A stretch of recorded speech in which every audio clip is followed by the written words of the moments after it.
जय गुरु जी संगत जी। संगत जी, गुरु जी के डिवाइन कॉल सत्संग प्लेटफॉर्म में आप सभी गुरु परिवार का हार्दिक स्वागत है।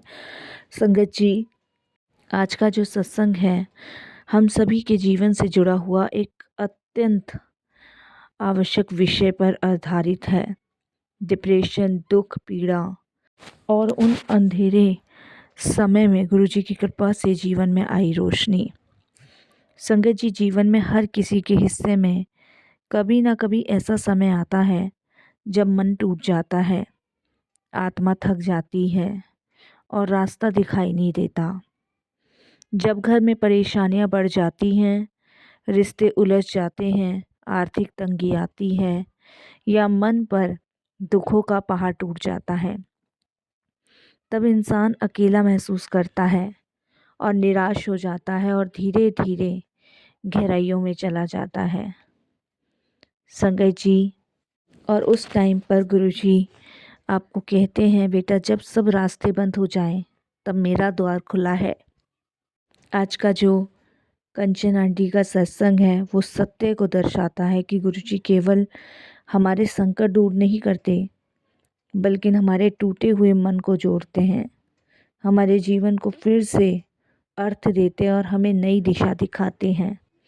तो संगत जी, बड़ी श्रद्धा भाव से आप इस सत्संग को सुनिएगा, अंत तक सुनिएगा, ध्यान से सुनिएगा और पूरा सुनिएगा। अगर आप भी अपने सत्संग अनुभव शेयर करना चाहते हैं तो हिंदी में साफ राइटिंग में आप अपना सत्संग लिखकर हमारी जीमेल आईडी पर सेंड कर सकते हैं, ताकि आपके द्वारा सुनाए गए सत्संग से जो भी गुरुजी महाराज की नई जुड़ने वाली संगत होगी उन्हें गुरुजी के कल्याण, महिमा, अनुभव के बारे में ज़्यादा से ज़्यादा पता होगा। सत्संग आपको पसंद आए तो आप इसे लाइक कीजिए, चैनल को सब्सक्राइब कीजिए, वीडियो को ज़्यादा से ज़्यादा संगत में शेयर ज़रूर कर दीजिएगा और बेल आइकन दबाना बिल्कुल भी नहीं भूलिएगा, क्योंकि जब भी कोई लेटेस्ट सत्संग आएगा उसका नोटिफिकेशन आपके पास आएगा। सुनते हैं कंचन आंटी का सत्संग और लेते हैं गुरु जी का मंत्र जाप। ओम नमः शिवाय, शिव जी सदा सहाय। ओम नमः शिवाय, गुरु जी सदा सहाय। संगत जी, जय गुरु जी। सारी संगत जी को और गुरुजी महाराज के चरणों में कोटि कोटि नमन, अनंतम शुक्राना गुरुजी महाराज का कि उनकी असीम कृपा से मुझे अपना ये शुक्राना सत्संग शेयर करने का सौभाग्य प्राप्त हुआ। अनंतम अनंतम शुक्राना गुरुजी महाराज, बहुत बहुत शुक्राना। संगत जी, आज मैं आपको एक ऐसी अपनी आत्मा की कथा सुनाने जा रही हूँ जो जीवन में हर ओर से टूट चुकी थी। घर की परेशानी, आर्थिक तंगी, संकट, रिश्ते की उलझन, समाज का दबाव और अंदर ही अंदर बढ़ता हुआ मेरे अंदर दर्द। यकीन मानिए संगत जी, मेरी आत्मा का ये वो गहरा दर्द है, वो गहरा डिप्रेशन है जिसे आज भी मैं सोचती हूँ ना तो बहुत दुखी और परेशान हो जाती हूँ। संगत जी, हम सब में से ही कोई ना कोई ऐसे दुख और दर्द परेशानी से गुजरा ही है, और न जाने कितने लोग संगत जी इस परेशानी समस्या से गुजर रहे हैं। और संगत जी, मेरा जीवन पहले बहुत सामान्य था। ऐसा नहीं है कि शुरू से ही मेरे जीवन में दुख रहा है या शुरू से ही मेरे जीवन में परेशानियां रही हैं। पहले ऐसा नहीं था संगत जी, पहले सब कुछ मेरे जीवन में नॉर्मल था, ठीक ठाक चल रहा था, काम धंधा, परिवार। लेकिन अचानक से ऐसी परिस्थितियां बदली कि संगत जी एकदम से हवा की तरह सब उड़ गया। कहते हैं ना, कोई हवा आई और वो सब उड़ा के ले गई, ऐसा था। मेरे हस्बैंड का काम थोड़ा सा कम चलता था, लेकिन घर का गुजारा अच्छे से हो जाता था। लेकिन एकदम से ही घाटे में जाने लगा तो वो चिंता का विषय बन गया। मेरे घर में रोज़ झगड़े होने लगे। बच्चे पढ़ाई में संगत जी इतने तेज थे, लेकिन अब स्कूलों से शिकायत आती थी। अब बीमारियों ने इस कदर हमें घेरा हुआ था, कि जितना भी आता है वो सब डॉक्टरों को चला जाता है।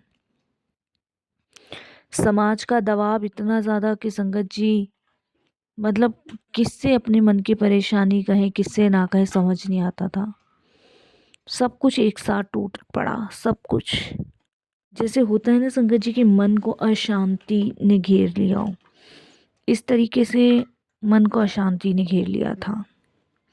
दिन रात सोचने लग गई, मैं किसके लिए जी रही हूँ, मेरी ज़िंदगी का कोई मतलब नहीं है। क्योंकि हस्बैंड से झगड़े होते थे, किसको समझाऊं, पति सुनने को तैयार नहीं, बच्चे सुनने को तैयार नहीं। धीरे धीरे मन बहुत टूटने लगा संगत जी। और अपने ही लोग मुझसे कटने लगे। मतलब ये देख लो कि मन ही मन लोग बड़े खुश हो रहे थे मुझे ऐसी हालत में देख के। किसी से बात करने का मन नहीं करता था, नींद आती नहीं थी, खाना पीना बहुत कम हो गया था। और ये लगा लो संगत जी, कुछ भी खाती थी ना स्वाद नहीं लगता था, दिल में ना खालीपन भर गया था। यह संगत जी डिप्रेशन था। और ये एक ऐसी बीमारी थी जो दिखती नहीं थी पर अंदर ही अंदर इंसान को ना तोड़ रही थी, पूरी तरह तोड़ रही थी। संगत जी हालत मेरी दिन ब दिन खराब होती जा रही थी, दिन प्रतिदिन। मतलब मैं ऐसे टेंशन डिप्रेशन का शिकार हो चुकी थी ना कि कुछ कर रही हूँ और कुछ हो रहा है, किसी से कुछ कहना चाहती हूँ और कुछ कह बैठती हूँ।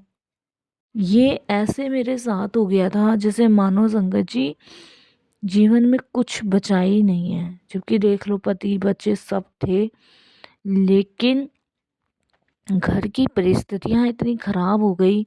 हस्बैंड का तो इतना बदलाव कि मैंने अभी कभी सोचा भी नहीं था। लड़ते थे लेकिन इतना नहीं। और संगत जी जब भी सुबह उठूं तो यही सोचूं आज फिर से वही दुख, वही बोझ, वही अंधेरा, वही काम, वही काज, वही झगड़े, वही लड़ाई झगड़ा, कुछ नया है ही नहीं जीवन में। और रात को सोचते सोचते संगत जी डर चिंता सोने नहीं देता था, भविष्य नहीं सोने देता कि आगे क्या होगा, क्या करूं, कैसे पति को संभालूं, कैसे बच्चे को संभालूं, कैसे घर संभालूं। मतलब मैं पागल हो गई। मन में बार बार यही विचार आता कि आज मैं कोई काम नहीं करूंगी, मुझे क्या फ़र्क पड़ता है, मुझे फ़र्क नहीं पड़ना चाहिए। जब भगवान मुझसे नाराज़ हो गया तो इंसान भी मुझसे नाराज़ हो रहे हैं तो हो जाए। क्योंकि बच्चे संगत जी मेरी नहीं सुन रहे, पति मेरी नहीं सुन रहा, घर में लड़ाई हो रही है। दिन बिन मतलब सुबह उठते ही भगवान का नाम लेने से पहले तो लड़ाइयाँ शुरू हो जाती थी, रात को सोने के बाद लड़ाइयाँ। मतलब बंदा ये लगा लो मेरे घर का तो पूरा मजाक सा बन चुका था।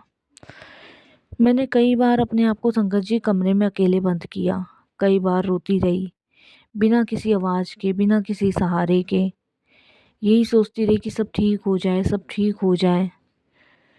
घर की स्थिति को संगत जी कोई ठीक करने को और समझने को नहीं तैयार था। जेठानी जेठ थे वो अपनी फैमिली में बहुत खुश थे, हस्बैंड और मैं ही ऐसे थे जो हम अपने परिवार में खुश नहीं थे। जबकि पहले ऐसा नहीं था, लेकिन अब तो बहुत ज़्यादा चीज़ें बिखर गई थी। संगत जी लोग कहते हैं ना कि सब ठीक धीरे धीरे हो जाएगा, हिम्मत रखो, ऐसा सोचोगे तो कैसे चलेगा। लेकिन संगत जी एक बात बताऊं, जो डिप्रेशन से गुजरता है ना वही जानता है कि हिम्मत की बात तब खोखली लगती है जब आपका मन ही साथ छोड़ चुका हो। और शायद संगत जी मुझे ऐसा ही लगता था कि मेरे मन और मेरी आत्मा मेरा साथ छोड़ चुकी है। क्योंकि मुझे सारी बातें संगत जी खोखली नज़र आती थी,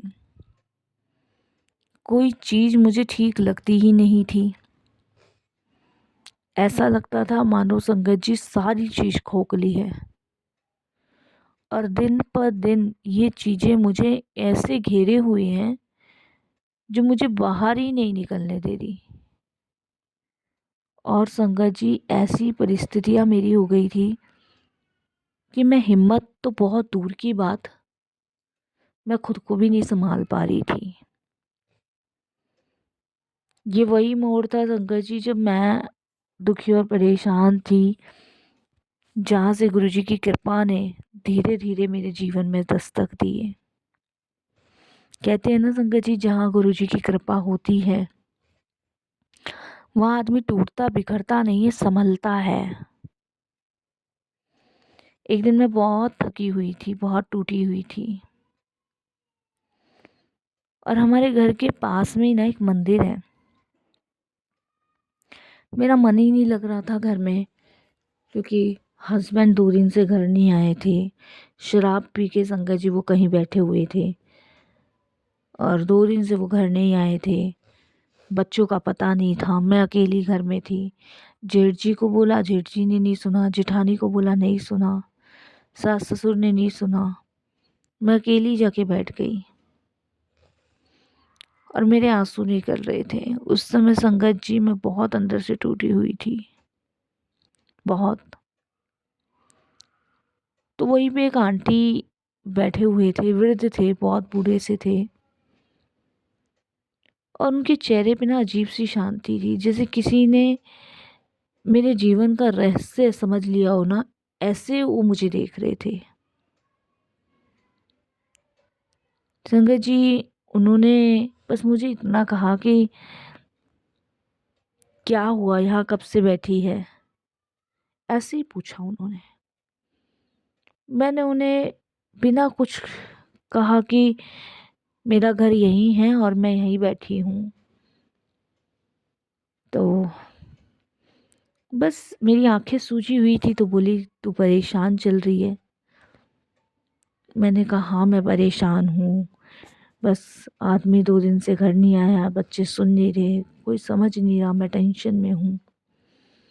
तब उन्होंने कहा, गुरुजी सब सुनते हैं। मेरी आंख से संगत जी आंसू तो देखिए निकल ही रहे थे। उन्होंने पहली बार, और देखिए संगत जी, किसी अनजान औरत ने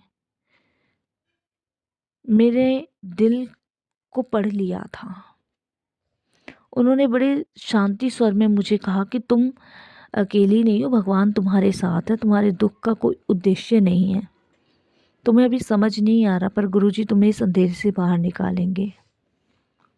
पहली बार गुरुजी का नाम सुना था, तो उन्होंने कहा कि गुरुजी का एक छोटा सा स्वरूप मैं तुम्हें देती हूँ, और इसको ना तू अपने पास रख, रोज इनसे दिल की बात कहा कर, और सत्संग सुनाकर मंत्र जाप किया कर। तेरी तरह ना मेरी बेटी भी बहुत दुखी थी ससुराल में, लेकिन आज देख वो गुरुजी की कृपा से राज कर रही है। संगत जी उन्होंने मुझे एक छोटा सा स्वरूप दिया, मेरे हाथ में रखा, और संगत जी मैं उसे घर लेके गई, और मैंने उस स्वरूप के सामने यही कहा, गुरुजी मैं बहुत थक गई हूँ, मुझे कुछ समझ नहीं आता, अगर आप हो तो मुझे रास्ता दिखाइए, मैं और नहीं सह सकती। उन्होंने मुझे मंत्र जाप दी, बताया था। मैं रोज रात को करके सोती थी, उस स्वरूप से ना मुझे शांति मिलती थी। मैं अभी तक गुरुजी के बड़े मंदिर नहीं गई हूँ, ना डुगरी धाम गई हूँ। अब मैंने सुना है गुरुजी के बारे में उन्हीं आंटी से। अब मैं सत्संग सुनती हूँ, मंत्र जाप करती हूँ, पर मुझे शांति है। और संगत जी मुझे ऐसी शांति मिली जो मुझे महीनों से नहीं मिल रही थी। पूरा समाधान नहीं मिला, लेकिन मन हल्का हो गया। ये गुरुजी की पहली कृपा मुझ पे थी। इसके बाद संगत जी मैं डेली गुरुजी के स्वरूप से बातें करने लग गई। सुबह उठते के साथ अब मैं, कोई कुछ कहता रहे, सास जेठानी जेठ, मैं गुरुजी के स्वरूप के सामने कहती अपने मन की सारी बातें। धीरे धीरे बदलाव होने लगे। मेरे घर में रोज कलेश होती थी, लेकिन अब संगत जी गुरुजी से बातें होनी शुरू हो गई। घर वालों की आदत अब नहीं बदली, लेकिन मेरी आदत गुरुजी ने बदल दी। अब मन निराश नहीं होता। गुरुजी ने मन के अंदर एक छोटा सा दीपक जला दिया है, जिससे मुझे शांति सुकून मिल रहा है। संगत जी अब ये चीज़ देख के मेरी जेठानी मुझसे थोड़ा सा चिढ़ती है, क्योंकि जब मैं डिप्रेशन में थी, परेशान थी, तो वो खुश थी। लेकिन अब मैं खुश रहती हूँ तो वो देख के मुझसे चिढ़ती है। मेरे हस्बैंड भी अब संगत जी बहुत कम बोलते हैं, कम झगड़ा करते हैं, घर आ जाते हैं। बच्चे भी अब सुनते हैं, स्कूल जाते हैं। सबसे बड़ा परिवर्तन यह हुआ संगत जी, मेरे मन में जो अकेलापन महसूस करती थी वो कहीं ख़त्म हो गया। कोई मेरी सुने या ना सुने, पर मेरे गुरुजी मेरी सुन रहे हैं और उन्होंने मेरा हाथ थाम रखा है। इससे बड़ी बात और क्या हो सकती है। संगत जी, गुरुजी कभी अचानक चमत्कार नहीं करते, वे धीरे धीरे हमारे जीवन की नींव को मजबूत करते हैं। और जब वो मजबूत करते हैं तो हमारे सैकड़ों कष्टों को दूर कर देते हैं। ऐसा नहीं है परीक्षाएं नहीं आती, परीक्षा भी आती हैं। एक दिन संगत जी मुझे बड़ा झटका लगा, मेरे हस्बैंड फिर से पी कर आए। मेरे को लगा वही संकट, फिर अंधेरा वही आने वाला है जीवन में। लेकिन इतने में गुरुजी का एक मैसेज आया, मुझ पर भरोसा रख, परेशान मत हो। लेकिन संगत जी उसी रात एक सपना आया गुरुजी का। उन्होंने मुझे दिखाया कि एक अंधेरी सुरंग में मैं चल रही हूँ। अचानक एक उज्जवल प्रकाश प्रकट हुआ। एक आवाज आई, बेटा पीछे मत देख, तू सही रास्ते पे है, मैं तेरे साथ हूँ। सुबह उठते ही संगत जी मन हल्का हुआ। उस दिन से उस रुके हुए काम का समाधान मिल गया। जो मुझे असंभव लग रहा था उसका समाधान मिल गया। संगत जी, मैं फिर से उस संकट से घबराई नहीं। और गुरु जी की लीला देखिए कि गुरु जी ने मुझे टूटने भी नहीं दिया, मुझे झुकने भी नहीं दिया और मुझे मजबूत बना दिया, एकदम से मजबूत। मेरा पूरा जीवन गुरु जी ने बदल दिया। अब दूसरे को दुख समझने की भी हिम्मत दी है। पहले मैं अपने दुख से परेशान थी, लेकिन अब दूसरों के दुख समझती हूँ, सुनती हूँ और गुरु जी से बातें करती हूँ और दूसरों के लिए भी अरदास करती हूँ। मैं भी अंधेरे से गुजरी हूँ संगत जी, लेकिन गुरु जी ने मुझे रोशनी दी। आप भी गुरु जी का हाथ थामिए, आपका जीवन भी अकेला नहीं रहेगा। गुरु जी समाधान बना देंगे। संगत जी, जहाँ पे कोई नहीं होता वहाँ पे गुरु की कृपा होती है, उनकी दृष्टि सब पर होती है। गुरु जी ने मुझे सिखा दिया कि दुख सजा नहीं होती, दुख गुरु जी से दी गई शिक्षा होती है। जय गुरु जी।